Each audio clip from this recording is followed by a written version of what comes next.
பெட்டை கலட்டி டைட் வைக்காமே விட்டுருக்கானுங்க. அவ்வளோதான். இதுக்கு 70 லிட்டர் டீசல்ட்டே ஓட விட்டுருக்கானு.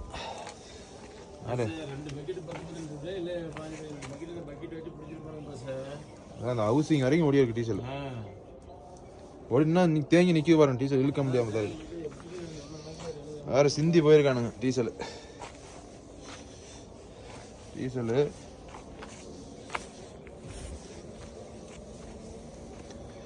இதான் அந்த வண்டியோட தடம்.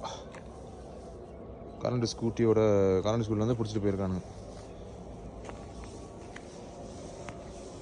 ஊற்றி இங்கே நடைய இப்படி ரோட்டில் போயிருக்கானுங்க.